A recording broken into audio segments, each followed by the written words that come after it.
Good day mga ka-sports natin dyan.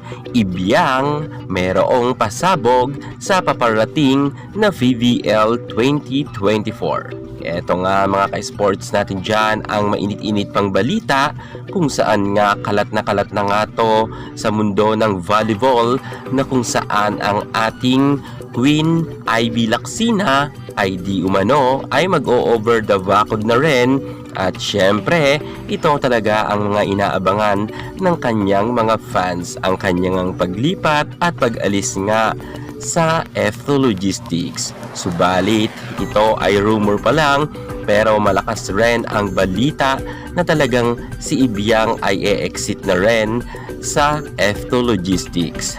At alam nyo ba kung saan siya lilipat mga ka-sports natin dyan? Yan ngayon ang ating pag-uusapan. The Philippines Sports presents ang paglipat nga ni Ibiyang ng team. Pero bago ang lahat, kung bago ko muna sa aking YouTube channel, huwag kalimutan mag-subscribe. I-click ang ating notification bell para lagi kang updated sa lahat ng issue sa volleyball.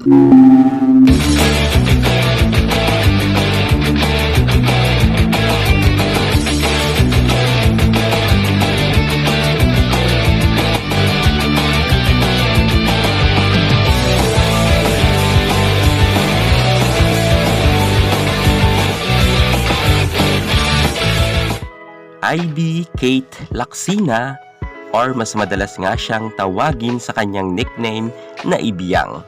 October 21, 1999 ang kanyang kapanganakan at sa kasalukuyan ay 24 pa lang itong si Ibiyang. Ang kanyang hometown ay sa Angeles City, Pampanga. Si Ivy ay isang professional volleyball player sa ating bansa at sa kanyang karera sa larangan ng volleyball, hindi man siya humakot ng sandamakmak na award or individual award, nagkaroon naman siya ng champion noong 2022 bago siya mag-exit sa UAAP ay nagkaroon nga siya ng gold medal. At ngayon ngang nasa pro siya ay meron na rin siya napatunayan sapagkat nga ng 2023 nga sa PVL All Filipino Conference ay nagkaroon nga siya ng bronze medal.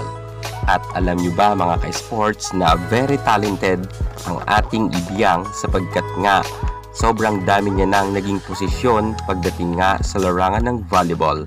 Naging opposite spiker nga siya sa kasalukuyan at noon naman ay naging outside spiker siya at ang kanyang unang nakilala talaga natin si Ibiyang ay isa nga siyang middle blocker. Grabe rin itong si Ibiyang kahit saan nga siya ilagay na posisyon pagdating nga sa larangan ng volleyball ay palaban talaga ito at wala ngang inaatrasan. Kung kaya nga kahit sabihin natin na hindi siya humakot ng mga award or individual award, alam natin na meron siyang ibubuga pagdating sa larangan ng volleyball at napatunayan na nga yan ni Ibiyang. Subalit ngayon nga mga ka-sports ay humaharap nga sa matinding issue ang nasabi nating F2 Logistics team sapagkat nga kalat na kalat ngayon ang balita na di umano ay marami daw magsisialisan dito na mga players. Isa na nga dito ang matulog ang pangalan si Ara Galang at gayon din si KKD. At itong si Ibiyang nga ay isa rin sa mga nababanggit sa mga blind item na kung saan ito daw di umano ay lilipat na rin ng team. At malakas nga ang rumor mga sports natin dyan na kung ito daw si Ibiyang ay lilipat ng team, hindi na raw ito lalayo pa kundi ang mga kumakalat nga ngayon na issue, syempre ang kanyang pupuntahan nga na team ay sa Choco Mucho daw sapagkat naroon nga ang kanyang minamahal na si Boss Dinapong. Ito pa nga ang komento ng netizen.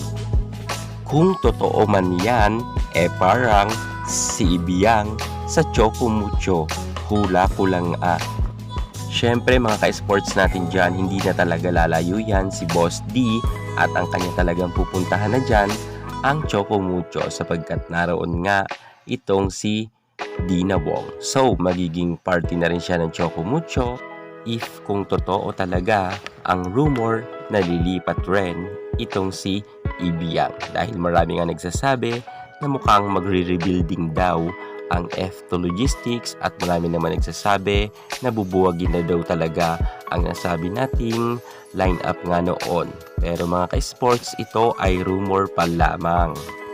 At sabi pa nga ng isang netizen, si KKD at Galang kasi yung ipapalit kay Gonzaga at Dakis.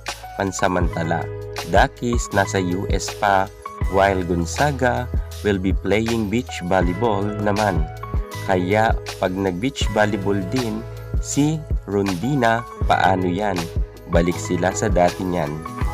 Di kaya si Ibiyang yung ipalit nila kay Rondina? At meron nga siyang emoji na ha.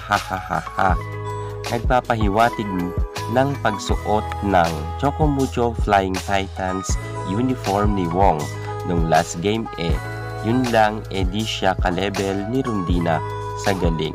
Magaling lang si Ibiyang pag pang barangay lang yung kalaban. Tapos error queen pa. Emoji ha. Mukhang masaya siya sa kanyang komento. Pero ang kinuha lang talaga natin doon sa kanyang pinakabuod na kwento, yung talagang naniniwala siya sa rumor na itong si Ibiyang ay sa Chocomucho nga lilipat sapagkat nga si Rondina ay exit rin pala ito sa Chocomucho sapagkat nga lalaro rin to sa beach volleyball. So ayan nga mga ka-sports natin dyan, kung sakasakali talagang magkatotoo nga ang lipatan issue para nga kay Ibiyang at kung sakasakali na talagang sa Chocomucho na siya, ay tsak, marami talagang matutuwa na mga fans ng Devi sapagkat gustong-gusto naman talaga nila na magkasama itong dalawa sa loob ng court, si IB at si Boss D.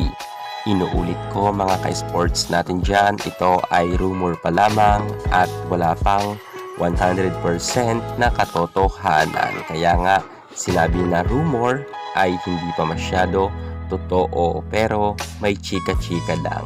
Bala na kayong humusga dyan kung sakasakaling lilipat talaga si Ibiyang. Sa tingin nyo mga ka-sports, may kutob ba kayo na if ever na umalis si Ibiyang sa F2 ay dito nga siya pupunta sa Chocomucho? At kung sa Chocomucho siya pupunta, tsak tayo mga ka-sports na magiging family na rin siya ng Ribisco. At syempre, alam naman natin na ang ex nga ni Boss D na si Gemma ay nasa Ribisco company rin. At sister company nga ng Chocomucho ang Creamline Cool Smashers. Kaya tsak tayo na kahit papano ay magkikita-kita nga sila dyan. At syempre, kayo, payag ba kayo na si Ibiyang ay sa Chocomucho na? Magkomento naman kayo sa baba. Yan muna ang pinaka-latest natin sa mundo ng volleyball. Thank you so much. God bless.